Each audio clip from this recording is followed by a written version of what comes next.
around, these drivers are pretty consistent and really competitive against each other. It's going to be exciting to see how that plays out, not only at the end of this qualifying, but when we start the race.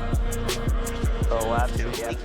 Yeah, this is actually part of an internal presentation I gave to our own engineers at VRChat, but I've retooled it a bit to focus on stuff creators can focus for. Results will be similar between platforms. I'll briefly touch on how things are a little different between when you're targeting Quest, but most of this will cover just about everything. Up until here, I was a more general optimization engineer working at various companies and just about every part of the stack. So to give you an idea of how this works exactly, you basically start by dividing a second up by your target frame rate. Most of the time this is going to be about 90 Hertz on PC. That's a decent target even if that's not the headset you're targeting. Our team has been developing a tool for a little while we call the Quelf, or Quest Array internally, which is broadly a bunch of quests on IKEA shelf that we have rigged up to navigate to a bunch of worlds and spit out crafts. Just skin meshes and basic meshes, as well as just material slots in general. They're a pretty big concern.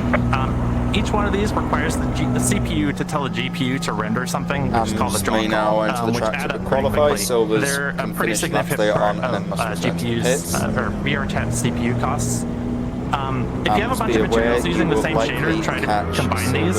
Some off-the-shelf tools can help. Can also do this for you. Again, Mark Creator's tool can do this, but it's not free. And again, we hope to have something built into the SDK to deal with this for you by, hopefully, lights.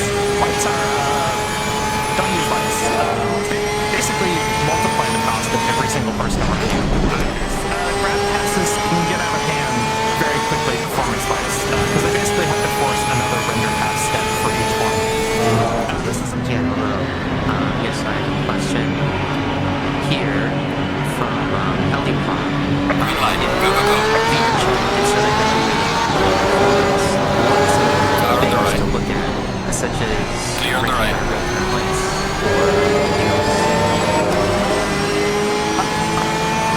It's a little bit too open-ended, so we really give world creators as close to bare metal Unity as we can.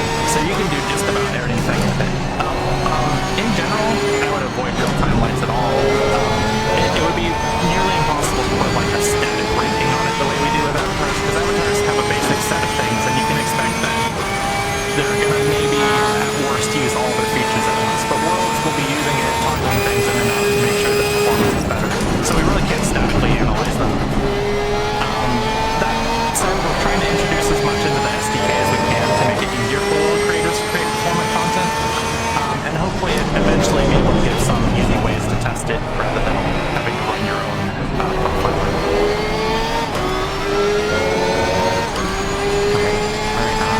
Next question mentions that one of the main reasons that avatars are great for is trying to add everything to the avatar when it could be a separate asset. The question is, does VRChat have any plans for an avatar props or equipment system in the future, or will it be some ways to mitigate that?